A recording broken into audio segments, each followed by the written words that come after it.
저는 엄마라는 단어가 되게 어려워요. 왜? 할머니 밑에 자랐기 때문에 어린 시절은 되게 힘들었어요.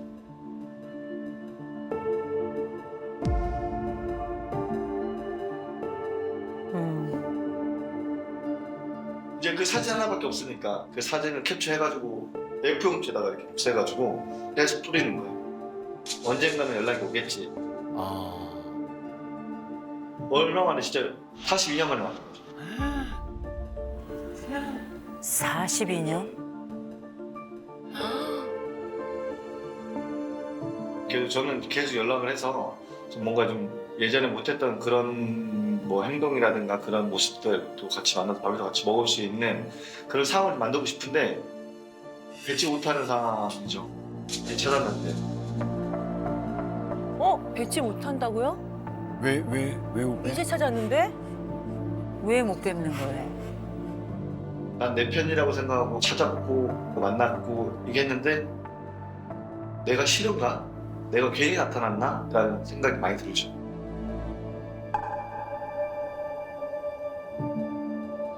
저는 대전에서 수산물을 하면서 트로트 가수로 활동하고 있는 김대성이라고 합니다. 네네.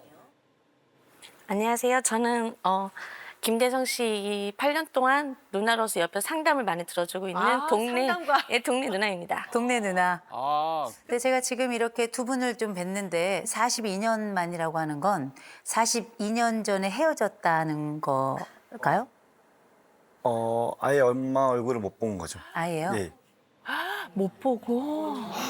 네, 제가 알기로는 제가 이제 태어나서 할머니가 얘를 키우지 마라.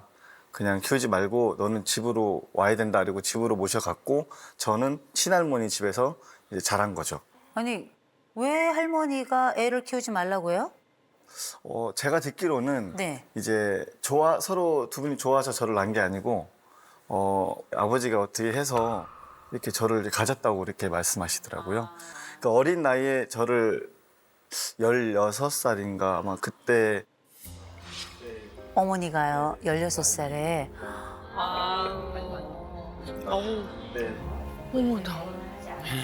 너무 어린 나이인데. 아버지가 계시잖아요. 아버지도 저희랑 같이 살진 않았습니다. 뭐 명절에 한 번씩 오셔서 맛있는 걸 사온다든가 어디서 자전거를 좀 갖고 오신다든가 제 기억으로는 이제 할머니랑 작은아버지랑 큰아버지랑 이렇게 살았습니다. 엄마는 어떻게 찾았어요? 네, 아침마당. 아침마당. 예, 아침마당을 이제 공개를 하고 난 후 3일 후에 이제 발신자 표시 제안으로 전화가 온 거죠. 번호가 뜨지 않는 발신자 제한 표시 왔는데 그게 어머니였어요? 아니 받아볼까 딱 전화 스위치 통화를 딱 눌렀는데 말씀은 안 하시는 거예요. 여보세요? 여보세요? 이랬는데 말을 안 해요. 그래서 조금 있다가 혹시 라는 분 찾으셨나요?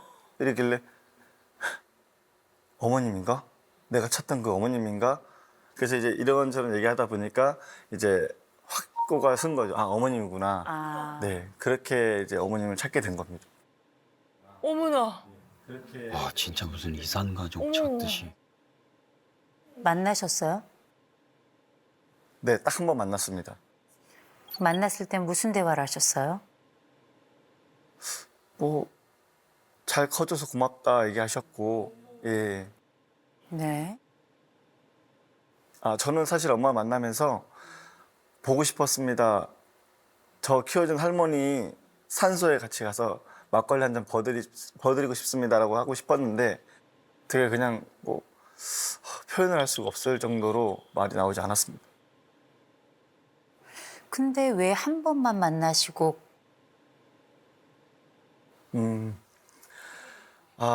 저는 매일매일 보고 싶고 매일매일 연락하고 싶고 또 같이 주말 되면 놀러도 같이 가고 싶고 남들이 하는 외식도 한번 해보고 싶고 야외도 놀러 가고 싶고 한데 이제 가정이 있으시더라고요. 예. 그랬구나. 원래 이제 얘기를 안 하신다고 하셨는데 한 1년 정도만 지켜보자. 우리 둘이만 연락하고 1년 정도만 지켜보자 이랬는데 이제 약주를 드시고 이제 얘기를 하신 거예요.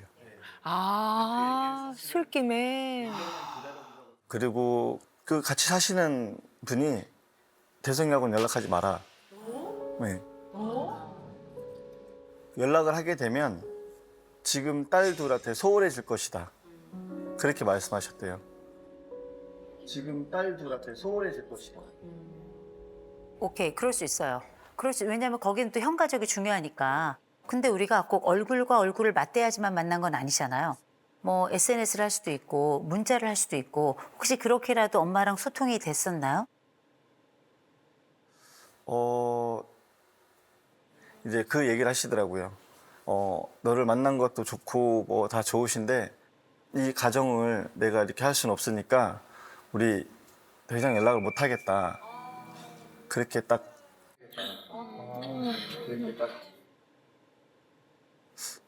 그때 기분은 정말 뭐가 하늘이 무너지는 기분이었죠.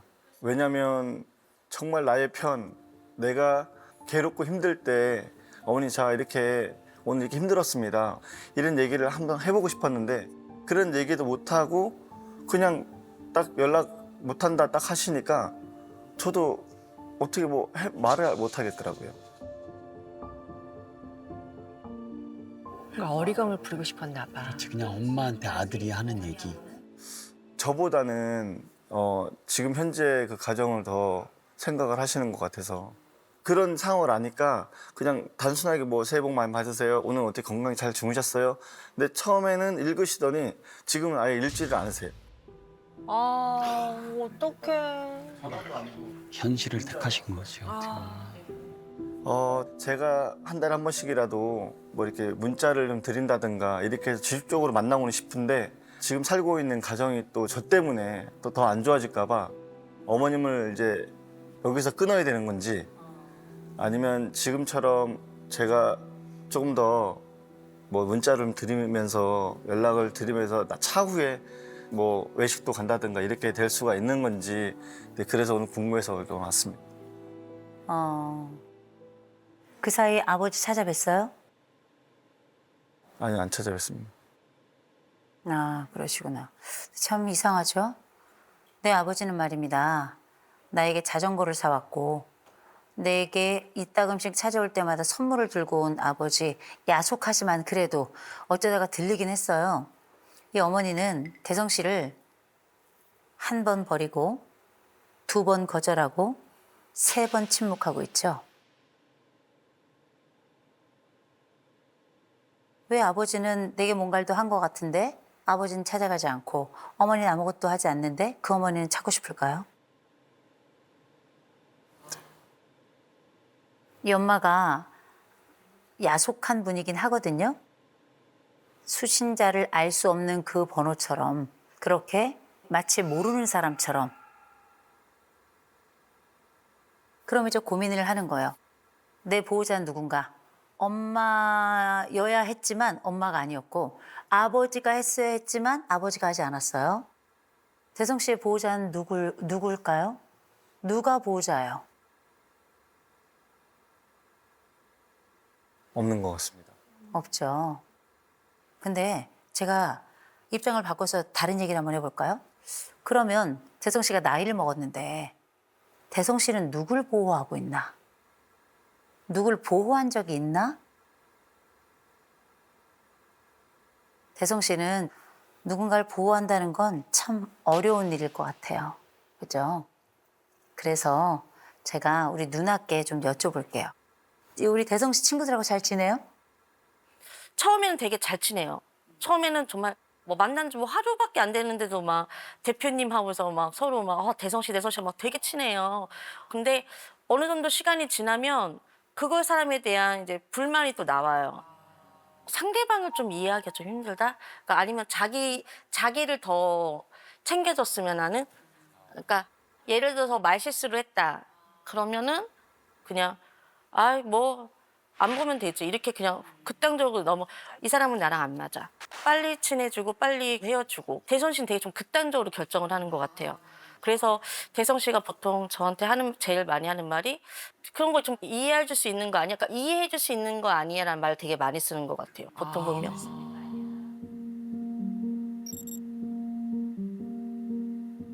그러니까 인간관계도 문제가 맞아. 생기나 여러 봐. 요인들이 그렇죠. 많아요. 그럴 것 같아요. 제가 대성 씨한테 좀 여쭤볼게요. 누나들하고 사귀어본 적 있어요? 네. 얼마나 여러 명 하고요? 네. 거짓 친구 동생은 없고요. 다 누나들. 누나들 한두 명이 아니네요. 누나들이야 누나들. 적으면 5살, 많으면 띠동갑. 네. 더 어린 분들 혹은 동갑은 아예 안 만나봤어요? 만나고 싶지 않습니다. 아 확고하시네. 만나고 싶지 않아요? 나이 든 여자가 왜 좋을까? 사실은 이제 제가 누굴 챙겨준다기보다는 이게 받는 걸 되게 좀 생각을 하고요. 누가 못 해주는 그런 걸 누나들은 해주죠. 예. 챙 받고 싶구나. 왜 나는 여러 번 이렇게 계속 누나들만 만나나? 마치 엄마 찾아다니듯이. 엄마 찾아다니듯이. 제가 왜 이런 말씀을 드리냐면 엄마가 없는 분들, 특별히 아주 어려서 엄마를 잃은 분들은 엄마 같은 여인들과 교제를 하거나 누나들하고 굉장히 밀접한 관계를 가지면서 연인 관계로 가는 경우가 많아요. 그런데 이전에 연상들이 많이 있었는데 그 누나들하고는 왜 헤어졌죠? 생각을 안 해봤습니다. 그 생각은요? 네네. 아마 그 여인들은 내가 생각했던 엄마 역할을 충분히 하지 못했을 거예요. 내게 엄마 역할을 충분히 하지 못한다 생각이 들면 계속 부처처럼 떠다닌단 말이에요. 아 엄마가 아니잖아. 그렇지. 엄마가 될 수 없지. 그런데 이게 검사에도 잘 드러나요. 지금 대성 씨 같은 경우는 사회적 민감성이 굉장히 낮아요. 다른 사람들에 대해서 별로 연민이 없어요. 그런데다가 연대감도 낮습니다. 그래서 누구와 함께 오랫동안 어떤 관계를 형성해서 지속적으로 유지하는 게 쉽지가 않아요. 그리고 내가 바라는 여인상은 어떤 사람이냐면 어머니처럼 배려 있는 여성. 제가 대성 씨에게 들었던 어머니는 그렇게 배려가 있는 분 같진 않던데요. 제가 여기서 한 군데 더 짚고 넘어갈 지점은 나의 어머니는 왜 내 생각을 않는가? 문장완성 검사를 통해서 만나본 대성 씨는 항상 두 가지가 늘 충돌해요. 이상과 현실이. 나의 생각과 나의 현실이 늘 충돌하거든요. 이런 사람들은 몇 가지 특징이 있어요. 그 특징이 뭔지 아세요? 현실에 대한 만족을 못해요. 그래서 누굴 만나도 떠돌아다닐 거예요. 그리고 심지어 대성 씨는 여러 항목에서 이 가정과 결혼에 대한 두려움이 가득한 걸로 보인단 말이에요. 그래서 대성 씨는 보호자를 계속 찾아다니는데 보호자 없어요. 왠지 아세요? 보호자들이 보호를 할 수 있는 여건도 되지 않고요. 심지어 대성 씨가 나이가 많아요. 이 정도 나이가 되죠? 내가 나의 보호자가 돼야 돼요. 그리고 내가 다른 사람의 보호자가 될 나이예요. 근데 보세요. 대성 씨가 뭐라고 얘기했냐면 내가 어머니에게 연락을 계속할지 말아야 될지 고민이 된다. 엄마에게 연락을 하고 안 하고는 그닥 중요한 게 아닙니다. 내가 내 엄마에게 원했던 건 뭐냐면 내가 옛날에 받지 못했던 그 엄마로서의 사랑 이거 받아보고 싶은 거잖아요. 따뜻한 밥 해서 주세요. 나 잘했다 말해주세요. 어렸을 때 나 못했던 거 해줬으면 좋겠습니다. 원래 이 숙제 하러 가고 싶었던 거잖아요. 엄마가 해줄 것 같진 않죠? 네. 그렇죠? 그러면 우리의 소망은 끝났다. 그래서 말씀드립니다. 엄마 끊지도 말고 그렇다고 붙지도 마세요. 그냥 계세요. 엄마가 찾을 때까지. 그냥 계세요. 계시고 뭐 하시냐면 저는 대성 씨가 직접적으로 보호할 사람을 좀 찾으셔야 될 것 같아요. 내가 보호자가 되면 나를 보호해줄 사람을 찾는 역할은 끝나요. 사람은 나이로 살지 않습니다. 역할로 살아요. 내가 보호자가 되면 더 이상 보호받는 것에 크게 관심이 없습니다. 그러니 연인을 찾으시다면 저는 결혼도 해보셨으면 좋겠어요. 아이도 낳았으면 좋겠어요. 아이의 아빠 역할을 했고요. 내 아내의 남편 역할을 하셨으면 좋겠어요. 그러면 엄마를 영원히 찾아다니는 일은 없을 겁니다. 그러니까 이제 찾아다니는 건 그만하세요. 그리고 자신의 보호자가 되세요.